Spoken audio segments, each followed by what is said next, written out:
오늘 그 첫 순서로 한동훈 전 비상대책위원장 나오셨습니다. 한동훈 위원장님 어서 오세요. 안녕하세요. 안녕하십니까? 무척 바쁘실 텐데 시간 쪼개서 와주셔서 감사합니다. 불러주셔서 고맙습니다. 한동훈 전 위원장께서는 어젯밤에 경기도 화성 화재 참사 현장에 다녀오셨습니다. 집권 여당 당대표 후보로서 어떤 걸 느끼셨습니까? 일단 죄송하다는 말씀 드립니다. 제가 가보니까 너무 참혹한 현장이었고 그리고 멀리 타국에서 일하시던 노동자분들, 외국인분들이 너무 많이 돌아가셨어요. 이 사고 원인이 규명되고 책임자가 처벌되고 그러겠지만 그걸 떠나서 집권 여당에 몸담고 있는 사람으로서 이런 일이 계속 일어나는 것 자체에 대해서 너무 죄송하다는 말씀을 드립니다. 정부 당국에서 잘 끝까지 책임 규명을 하고 원인 규명을 하고 재발 방지책을 할 거고 그리고 외국 분들에 대해서도 소홀하지 않은 처우를 할 것이라는 생각을 합니다. 네. 차기 국민의힘 당대표 다른 사람이 아닌 한동훈이어야 하는 이유 뭡니까? 정치에서 뭐가 져야만 하는 이유는 없을 겁니다. 그거는 누구나 동의하실 거고요. 다만 제 생각은 이런 강점이 있다고 생각해요. 제가 108일 동안 가장 어려울 때, 가장 절실할 때 가장 가까운 곳에서 당을 지켜보고 당을 이끌었습니다. 저는 사실 준비 없이 구원투수로 갑자기 불려온 상황이었잖아요. 9회 말 투아웃에서요. 그러면 그 상황에서는 사실 우리가 잘해온 것보다는 우리가 이게 정말 부족하고 이게 정말 부족했구나라는 점만 더 잘 보이는 면이 있었습니다. 그 점에 대해서 제가 지금 국민의힘이 누구보다도 더 절실하게 파악하고 있고 거기에서 절실하게 느꼈다고 생각합니다. 그런 절실한 마음을 가지고 제가 사명감을 가지고 이 당을 가장 효율적이고 가장 빠른 시간 내에 바꿀 수 있다고 저는 생각합니다. 네. 모두 6천 여자 출마 선언문을 직접 쓰셨다 이렇게 들었습니다. 여러 키워드가 있지만 3번 사용했던 고민이라는 단어가 눈에 띄었습니다. 1번 국민이 정치권에 요구하는 고민, 2번 정치권이 함께할 고민, 그리고 미래 세대에 물려줄 고민, 이렇게 3가지로 요약됩니다. 무슨 뜻인지 좀 설명을 해 주세요. 일단 제가 쓰긴 했습니다만 졸문이어서 좀 읽으면서 좀 죄송했다는 말씀 드리고요. 저는 정치권에 대해서 이렇게 생각합니다. 우리 지지층이 대단히 수준이 높고 우리 지지층이 정치인들보다 더 절박하고 더 절실하고 그리고 전략적이었다고 생각합니다. 그러니까 저는 그 지지층의 수준만큼만 우리 국민의힘의 정치인이 올라가는 것을 목표로 삼겠습니다. 그렇게만 된다면 저는 지금보다 훨씬 나아질 거라고 생각합니다. 그 고민을 제가 했고요. 정치권은 전 세계 어디도 서로 싸우지 않는 정치권은 없습니다. 네. 그게 없어야 한다고 주장하는 건 순진한 생각이고 그건 역시 정치의 본질과 지금 사회의 본질을 잘못 읽는 거라고 생각합니다. 그건 현실이고 싸워야 할 땐 싸워서 이겨야 합니다. 그렇지만 그 목적과 지향점이 결국은 민생과 국민을 더 잘 살게 하는 방향으로 가야 하는 것이거든요. 네. 그 점이 지금 잘 안 되고 있습니다. 싸우는 건 좋은데 왜 싸우는지에 대한 서로 간의 기본적인 디폴트 값에 대한 공감대가 부족한 것 같습니다. 그 점을 잊지 않는 정치를 해야겠다는 고민을 제가 했고요. 지금 우리 사회는 지속 가능성에 대한 여러 가지 이 도전의 당면을 하고 있습니다. 국민연금도 그렇고 환경도 그렇고 네. 에너지도 그렇죠. 과연 이게 지금 미래 세대들이 지금 우리 세대 말고 우리 미래 세대들에게 자기들이 살아갈 터전이 남아있을 것인가, 먹거리가 남아있을 것인가, 그때까지 대한민국이 이렇게 잘 나갈 수 있을 것인가에 대한 고민이 있습니다. 정치는 그 부분에 대한 고민에 답을 해야 되는 것이라고 생각합니다. 제가 완벽한 답을 갖고 있지는 않을 겁니다. 그리고 아마 완벽한 답이 아직까지 나와 있지는 않을 것 같습니다. 그렇지만 지금 시점에서 출발해야 된다고 생각합니다. 윤곽을 보고 출발하면서 국민 생각들 경청하고 유연한 생각으로 방향점을 잡고 같이 가보는 리더십이 필요하고 저는 그것이 어떤 권위주의적인 사령관 같은 리더십이 아니라 히말라야를 같이 등반하는 셰르파 같은 리더십이어야 한다고 생각합니다. 그런 동반자적인 리더십을 정치에서 구현할 필요가 있지 않나 그런 고민을 해봤습니다. 히말라야 셰르파의 리더십 말씀하셨고요. 2267님이 이런 말씀하셨습니다. 한동훈님 응원합니다. 야당과 맞서는 강력한 지도자 기대합니다. 말씀해 주셨고요. 다음 질문 고맙습니다. 넘어갈게요. 출마 선언 전후로 제기된 비판 중 하나가 총선 책임론입니다. 총선에 패배한 지 불과 2달여 만에 패배 책임을 져야 할 인사가 자숙해야 할 시기에 당권 도전에 나선 건 너무 빠르다. 이런 주장이 나오고 있어요. 그럼에도 출마하시는 이유는 아까 이제 말씀을 해주셨어요. 그죠? 너무 빨랐다 이런 생각은 안 하시는 거죠? 일리 있는 말씀이시고요. 네. 제가 다시 말씀드립니다. 이 총선에 대한 그 패배의 원인에 대해서는 여러 가지 분석을 하셨고 이미 앵커님께서도 여러 번 하셨을 것 같으니 네네. 제가 부연하지 않고 그 평가는 제가 하지 않겠습니다. 다만 이 총선에 대한 책임은 오롯이 저한테 있습니다.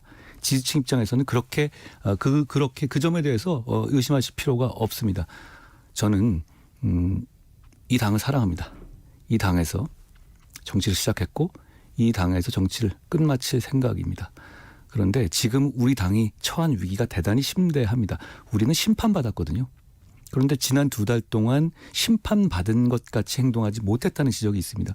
우리끼리 서로를 위로하기에 바빴고 결국 심판받은 사람이 아니라 이긴 사람처럼 행동했다. 아직 정신 덜 차렸다는 판단을 받는 거죠. 그러니까 저는 아직도 지금 거대 야당이 저렇게 폭주하는데도 불구하고 거대 야당을 강하게 민심이 제지하지 않으시는 이유가 너네는 더 혼나봐야 된다. 아직 그러니까 국민의 힘에 대한 심판 모드가 끝나지 않은 것이라고 생각합니다. 그 점은 뭔가의 변곡점이 필요하고 네. 그리고 그 변곡점을 해내야만 우리 국민의 힘이 정말 살아날 수 있다고 생각합니다. 저보고 나중에 오면 더 낫지 않겠냐 이런 말도 하십니다. 그건 뭐 저는 그렇게 정치는 안 합니다만 지금 이 위기를 제대로 변곡점으로 변화내지 못하면 우리 국민의 힘에게 그리고 우리 보수 정치에게 다음은 없을 거라고 생각합니다. 저는 제가 거기에 도움이 될 거라는 확신을 했습니다. 그 확신이 맞는지는 평가해 주시면 될 것 같습니다. 지금 말씀하신 거하고 좀 제가 연관되는 질문 해볼게요. 그러시죠?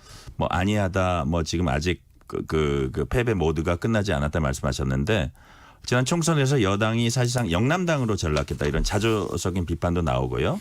당의 인식은 아직도 아니하다 이런 지적 많이 나옵니다. 당이 선거 승리의 뭐 앞으로도 선거는 계속 있을 거잖아요. 그렇습니다. 선거 승리의 관건인 수도권 정서 또 젊은층 정서와는 많이 괴리돼 있다는 것인데 이들 마음을 되찾아오기 위해서는 아까 변곡점 말씀도 하셨지만 여당이 어떤 모습을 보여야 합니까? 영남당이라고 말씀하셨는데 네. 저는 일단 그 말씀 먼저 드리고 싶어요. 결국 영남 지역의 전통적인 지지층이 대한민국 구했다라고 생각합니다. 마지막에 결국 개헌 저지선을 막아주신 것들은 그분들이 애국심을 가지고 나서 주셨기 때문이라고 생각합니다. 저희 정치는 그분들이 감사하는 것으로부터 출발해야 된다는 점을 미리 말씀드리고요. 그렇지만 그것으로서는 전국 선거에서 이길 수 없다는 것도 명백합니다. 그러니까 우리는 네. 중수청, 중도, 수도권, 청년 정치로 나아가지 못하면 우리 당의 미래가 없습니다. 그런데 제가 이 당을 이끌어 보니까 중도나 청년이나 수도권에 있는 분들의 좋은 인재가 없는 건 아닙니다. 그렇지 않거든요. 네. 그런데 우리 시스템 자체가 중도나 청년이나 수도권에서 정치를 영속적으로 생활인으로서 정치하기가 어렵게 돼 있습니다.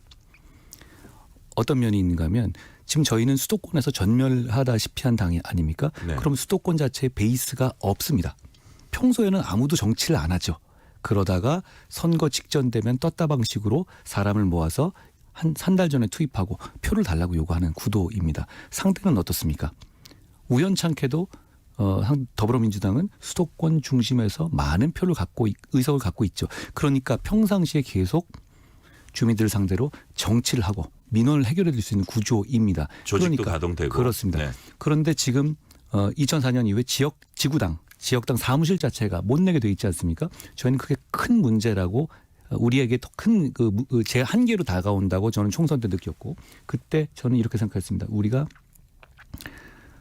지역에서 현장 사무실을 낼 수 있게 하는 개혁이 정말로 필요하다고 생각했고 그래서 제가 처음 스피치에서 그 필요성을 역설한 겁니다. 네. 그런 제도적인 문제 그리고 교육의 문제 그리고 여의도 연구원의 정책 기능 문제 결국은 수도권 사람들이 많이 정신 차리고 와야 된다.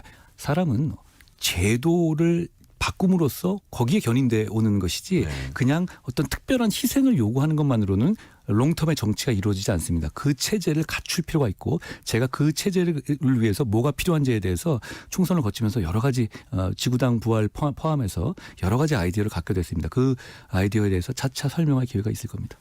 제가 그리고 이 질문을 꼭 드리고 싶었어요. 민심은 당의 변화와 민생을 더 촘촘히 챙기는 여당을 바라고 있을 겁니다.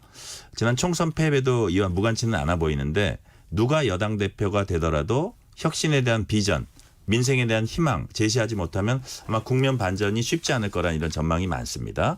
그래서 이를 극복할 만한 혁신 또 민생 회복 방안 이런 것들을 마련할 자신이 있으세요? 당연히 그렇습니다. 제가 싸우기만 했다라고 말씀을 하시는데 사실 싸우는 것만큼 구경하기 좋은 건 없잖아요. 그러니까 그 부분을 집중해서 보시는데 네. 저희가 총선 초반 중반에 굉장히 좋을 때 뭐 서울을 석권한다는 얘기 나오고 서울에서 10몇% 이긴다는 얘기 나올 때 저희가 정책 택배로서 여러 가지 정책을 많이 보여드렸습니다. 격차 해소란 이름 아래서 수도권의 철도 이 지하 매설 등을 포함해서 네. 그리고 육아휴직 문제 등등 해서 굉장히 많은 정책들을 보여드렸습니다.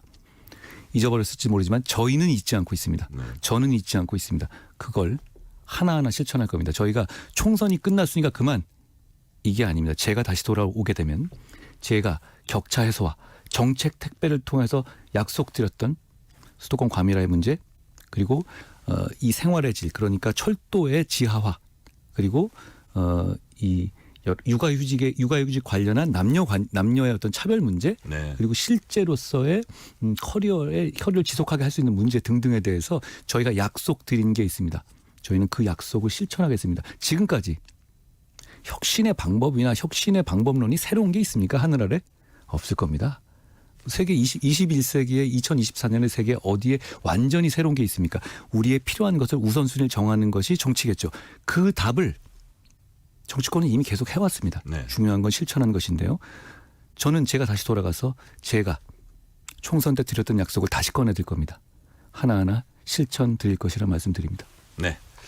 우운철 님이 어떤 질문을 주셨냐면요. 전당대회 출마에 대해 대통령으로부터 어떤 말씀 들으셨나요? 아마 그 통화 때 어떤 말씀 들으셨나요? 이런 얘기 같은데 제가 지금 드리는 질문에 같이 이렇게 합해서 대답해 주시면 되고요. 좋습니다. 일각에선 윤석열 대통령과의 신뢰가 깨졌다는 얘기도 있고 또 당대표 출마 선언 전에 윤 대통령과 전화 통화했는데 10초 통화라는 이런 주장까지 나왔습니다. 그래서 요즘 그때 어떤 대화를 나누셨는지 또 요즘 윤석열 대통령과의 관계 어떻습니까? 이렇게 제가 묻고 싶습니다. 뭐 10초 얘기가 어디서 나오는지 잘 모르겠는데요. 네네.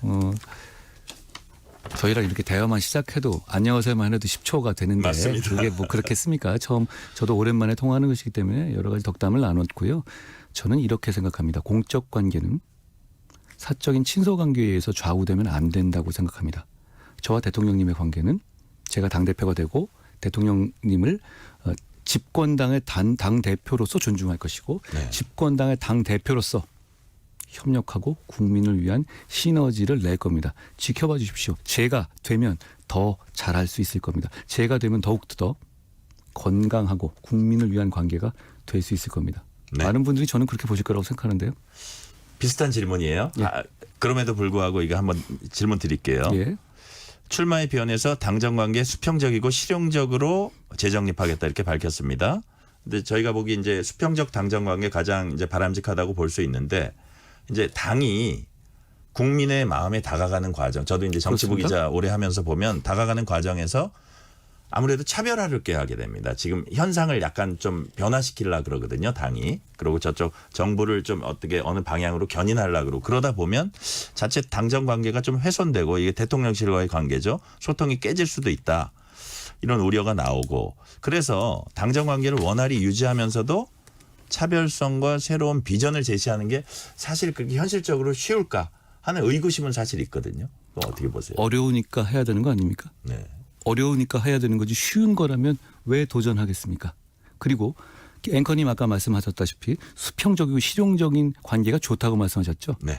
우리 국민 모두가 그렇게 생각하고 있습니다. 저도 그렇게 생각하고 있고요. 이거 해내겠습니다. 이거 해내라는 것이 총선의 민의 아닙니까?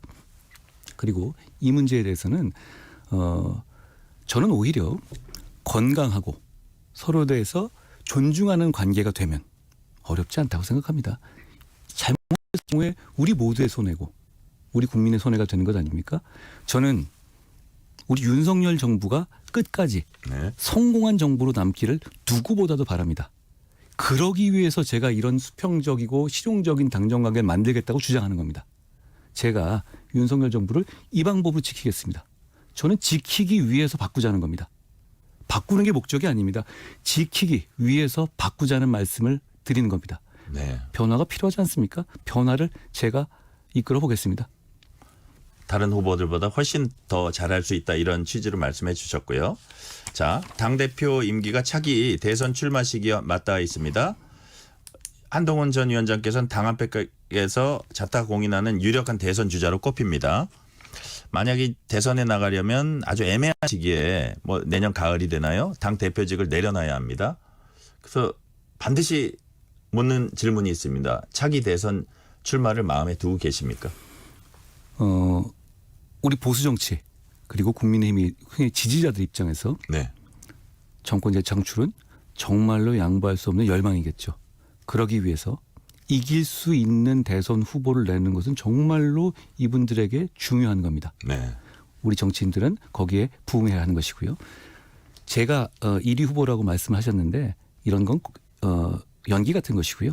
지금 몇 년 남은 것이고요. 저는 이 부분은 큰 의미가 있다고 생각하지는 않습니다. 저는 지금 이 순간에 당의 위기를 극복하는데 제가 도움이 될 수 있겠다는 그 생각만은 나왔고 만약 1년 뒤쯤에 누구라도 제가 아니라 어떤 후보라도 그 시점에 국민들이 보시기에 이길 수 있는 후보라고 확신하신다면 만약 그 후보가 제가 아니더라도 밖에서 제가 그분 보고 대선에 출마할 수 있는 자격을 갖춰야 한다고 강권할 겁니다. 모두가 그렇게 하겠죠. 이 문제는 지금 미리 그렇게 생각할 문제가 아닙니다. 네. 제 개인의 커리어 문제 그게 뭐가 그렇게 중요합니까? 지금 먼 얘기고 그거는 정말 공상과학 같은 소설 같은 얘기고요. 지금 당장은 당면한 문제를 해결할 때입니다. 그 이후에 그걸로 국민들께서 평가하시겠죠.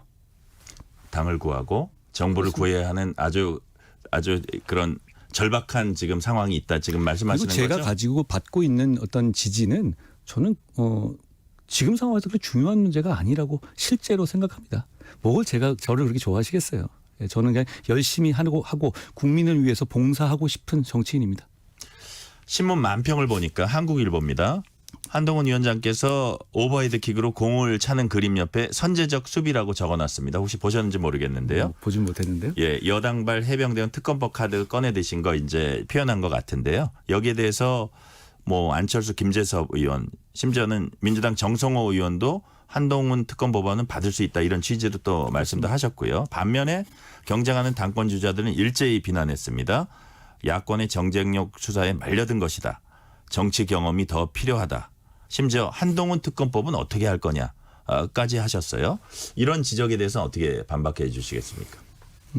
제가 이렇게 반문을 그분들께 들어보죠. 네.